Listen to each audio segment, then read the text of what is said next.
Hello, hello, hello. What ho! Welcome back to another exciting adventure of The Plain Truth. I'm your host, Travis Finley, on the Ubercast.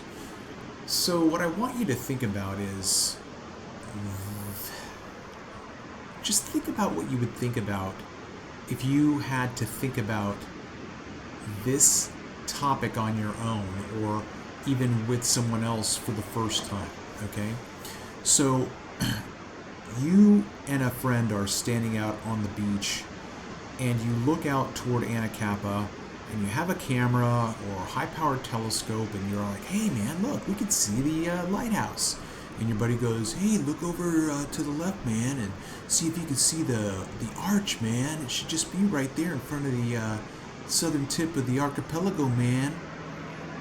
And then you look over and you say, I can see the end of the island, but I don't see an arch. It's So you can see the island and you can see the lighthouse, but you can't see the arch. And this is in the morning. So then when you come back out later on, and let's say 12 hours later, when the sun is setting, so now you're coming out in the evening and you're setting up in the exact same place, and you get your camera out and you zoom in, you're not expecting to see well, look at that, look, there's the arch. There it is, right there. But I couldn't see it before, but I can see it now. Well, so then how does that work? How would you figure that out? Think about two people thousands of years ago going out to the beach and seeing one image in the morning and they can't see something. They can't see the arch, but they know it's out there. And then they go out in the evening, and then lo and behold, they go out in the evening and they look out and, oh, we can see the arch now.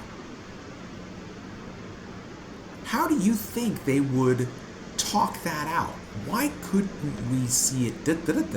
How come we can see it? Okay? My position right now on this is that no one ever in the order of the plebeians, right, of the order of the lowest class of people, that is, people who are not the elite, okay, no one ever would have suggested that the earth was a sphere in a place called outer space, blah, blah, blah. That whole narrative, in my position, has been entirely manufactured by the elites, because no one ever would have ever suggested that the earth was a sphere or curved. Because people would have talked with one another and they would have argued with one another, they would have debated with one another, they would have been able to come and reason together. Right? Okay, so imagine these two talking for the first time about this. Not one of them, if no one had ever suggested that the earth was a globe before that point, for these two people talking 2,000 or 3,000 years ago with each other on the beach, right? If they had no clue that other people thought that the earth was round, they wouldn't have any idea about the earth being anything. They would just talk about what they see or what they don't see or whatever. And part of that discussion would not include creating these refraction events known as looming or a superior mirage. Two normal people having a conversation about looking out over the Pacific Ocean and seeing Anacapa, they would never have created the concept of looming or a superior mirage, because those two concepts depend upon the earth being a globe.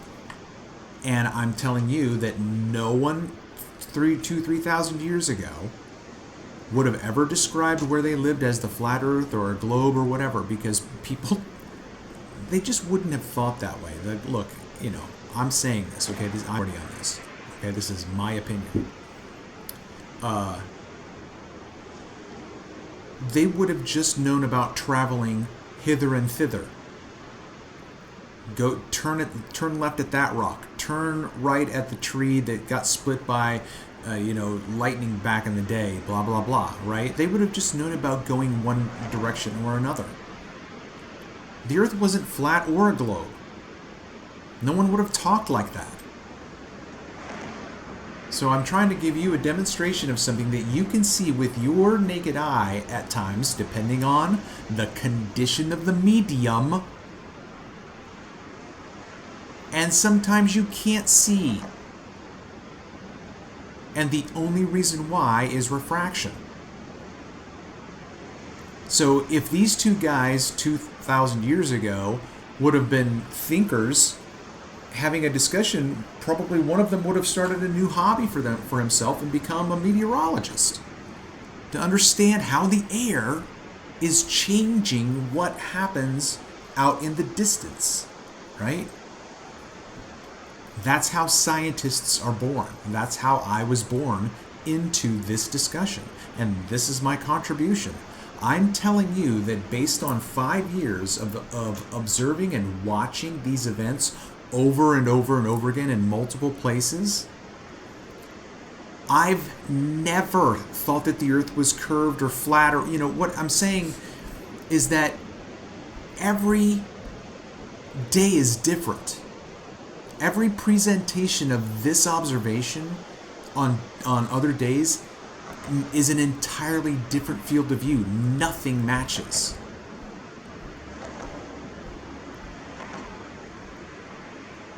And so that would have been the beginning of the science of meteorology, and understanding how the air and its condition affects what we see or don't see. I hope that I'm making this clear. If this makes sense, please let me know that it makes sense, because I think that this is so simple. I think that this discussion is so basic. But because we're coming up against a flood or a torrent, or whatever,